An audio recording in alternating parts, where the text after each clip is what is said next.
Hello and welcome back to the kitchen.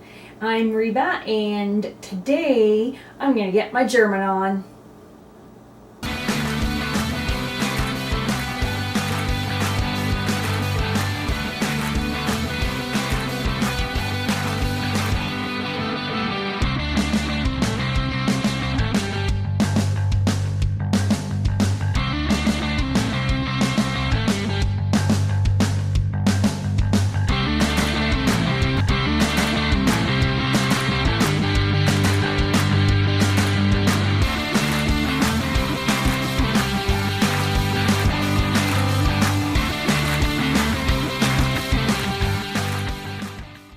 So today we are going to make some sauerkraut. It is so super easy. This is going to be a really quick video, I swear. And I'm not going to do a traditional, just plain old cabbage sauerkraut. A couple of weeks ago, I thought, you know what, kale would be awesome for sauerkraut. So I made myself some kale sauerkraut a couple of weeks ago and I've gone and eaten it all. So now I need to make some more. So yesterday I made a trip to Costco and I got this huge bag. This is 2 pounds or 908 grams of kale super blend. So it's got kale, cabbage, carrots, Brussels sprouts, and just a whole bunch of really good stuff. So what I'm going to do first is I'm going to put probably about half of this package in this bowl, and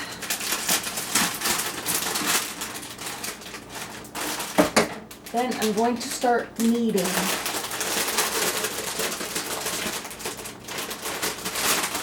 Now, sauerkraut is always associated with Germans and Polish. Now, my great grandparents, I think it's 3 times great grandparents, were from Germany. Of course, I never knew them. They're a couple of generations dead by the time we came around, but I guess it's a genetic thing. We just like cabbage. Per capita, the Germans eat more sauerkraut than anybody, but historically speaking, sauerkraut or fermented cabbage started in China with the workers who were building the Great Wall of China. It's just a way of preserving the vegetables that they're eating. So all we need is some vegetables. Today, like I said, we've got kale, cabbage, carrot mix, and some Brussels sprouts, and some salt. That's the only ingredients that are going to be in here.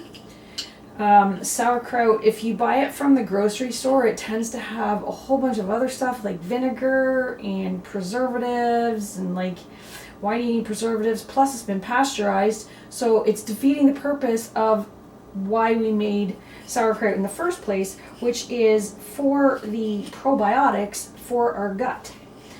Sauerkraut, properly fermented sauerkraut and vegetables, so good for the gut. So this is a teaspoon. I'm just going to put in, first off, 1 tablespoon, which is 3 teaspoons of salt. This is just a pink Himalaya salt. It's what I've got. You can use sea salt. You can use, I guess, kosher salt or any type of salt. And then you're just going to knead and get some exercise for your hands. Now, of course, you want to make sure that your hands are clean. This is 2021. Everybody should be washing their hands probably 87 times a day, right? But you want to make sure that your hands are clean, that your bowl is clean, and the crock you're going to put the sauerkraut in is also clean. So I washed all of that before I started, and I'm just going to squeeze the cabbage and the kale with the salt, and eventually it starts to reduce a little bit, and the water in the vegetables starts to come out. So you can see already that it's starting to reduce.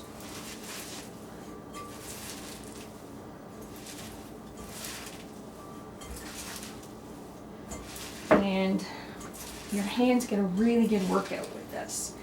And your arms. Very strong forearms. So you can see how much this has reduced already, which is why I bought this great big huge bag.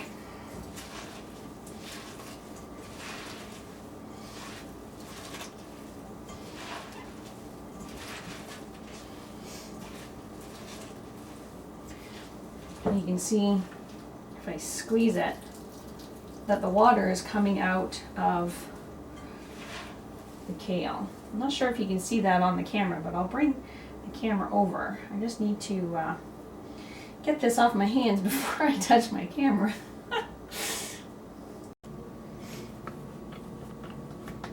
So you can see in the bowl how the cabbage and the kale has reduced, and how the water is coming out of the vegetables when you squeeze it.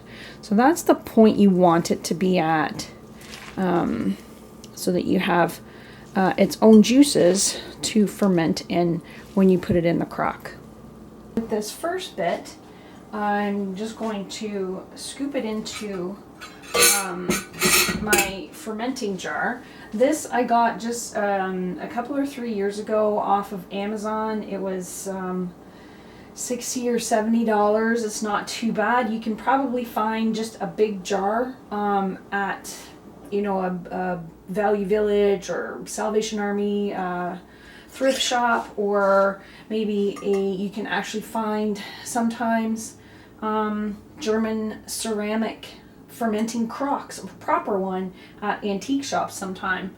I would really love to have a few of those, because then I could have, you know, lots of batches of this going on at the same time, which would be amazing. So I could make sauerkraut and pickles all at the same time. So I'm just going to scoop this into here and then squeeze out some more. So I'm going to fill this whole crock with the cabbage mixture. This is hard work. Any big chunky pieces like this you might want to take out, because that on kale is pretty, they're pretty tough. So I'll just throw that there. Oh, there's another one. It's a good workout. I still have to do 60 squats today. Today is up to 100. Tomorrow, when I post this, I think it's 110. Squeeze a little bit more. Okay. So, stick this into crock.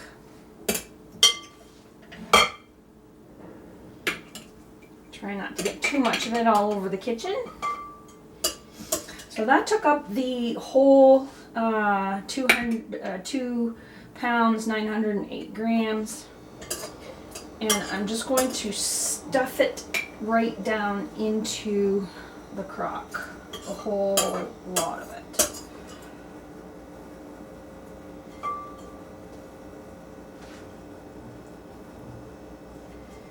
When you fill it up, you want to make sure that you put in enough water to cover everything that's in the jar. You don't want anything in the jar not covered with water, because then that will tend to attract mold, which you don't want to do.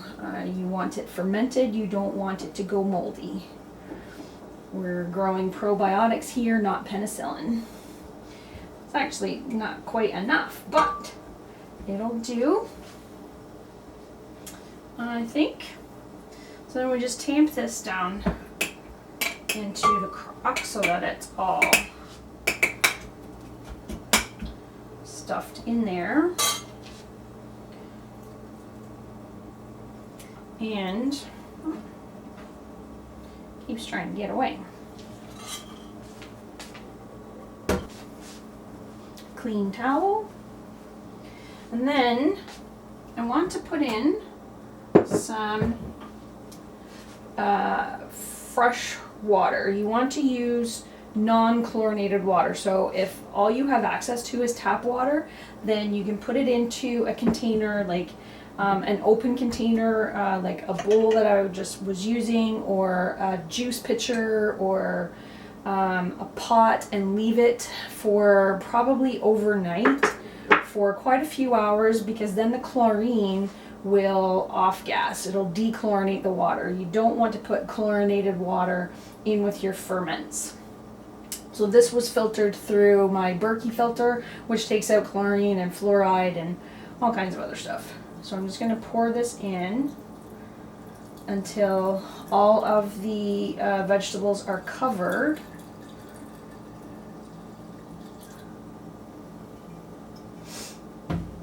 And if I had something that would fit in there, you could put it in there to just hold down everything that's in there so that it doesn't come up above the water line.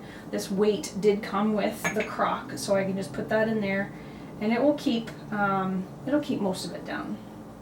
So I'm going to get these bits that are in the jar above the water, because we don't want anything inside the jar above the water. And then I'm just going to put the lid on, screw that on, and this has just a air hole at the top. I don't know if you can see that, so that if it was full, if the cabbage was full right up to here, it would expand, and the water will come out the top of the jar. So I tend to always put a bowl underneath the jar for while it's fermenting. Now you want to leave this to ferment for an absolute minimum of 3 days. Even then, you're not going to have a whole lot of probiotics yet, and it's not going to be very well fermented. I would say a minimum of 2 weeks for a good tasting sauerkraut, and traditionally it would be left for up to a year, depending on what type of crock you have and when you want to eat it.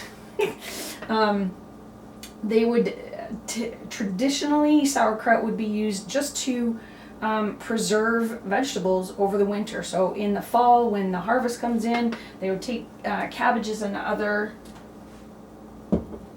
vegetables, mash them up with the salt, put them in a crock, put them in the cellar, and then just check on it occasionally. So here in my kitchen, I check on it daily, make sure that the water does not evaporate. If the water does evaporate, just put in a little bit more.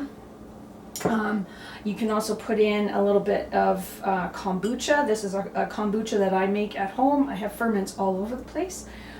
So I tried that the last time, and it was really, really good. So when the water starts to go down, I'll probably pour in some kombucha in there in a day or two.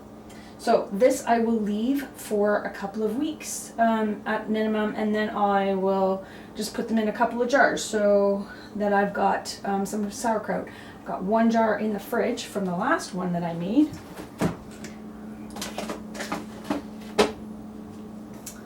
Which I am going to give to my brother-in-law, who's Polish and also likes sauerkraut. He and I are the only ones.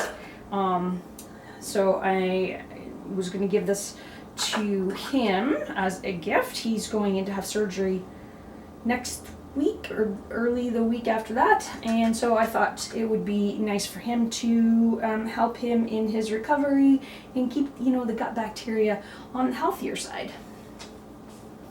So I have to make some more for myself. So that's it for Reba's Kitchen this week. Let me know what you think. Do you like sauerkraut, or do you like fermented vegetables? Any questions about fermenting anything? It's pretty much just salt and whatever vegetable you're gonna be putting in there. I'm also gonna try sometime to do some fermented beets. I love beets, and some kvass, which is a fermented beet juice. I would like to make some of that for myself. To buy ferments in a grocery store, This much sauerkraut in a grocery store would probably cost about $20. That bag of cabbage and kale cost me $5.99 at Costco. And then a couple, not even 2 tablespoons of salt. That's all it cost me. So why would I spend $20 in a grocery store if I can make it myself at home? It's just crazy. So let me know in the comments below, do you like sauerkraut? Do you like other fermented vegetables? Do you like pickles? Do you like beets or carrots or even pickled eggs? I haven't made those yet. Maybe I'll try that sometime too. Thank you so much for watching. I hope you enjoyed this episode in my kitchen. I hope the lighting is better. I did get some new lights. Let me know how that looks, and hit the like button, comment below, subscribe, share this with any of your friends who you think might appreciate learning how to make some sauerkraut at home.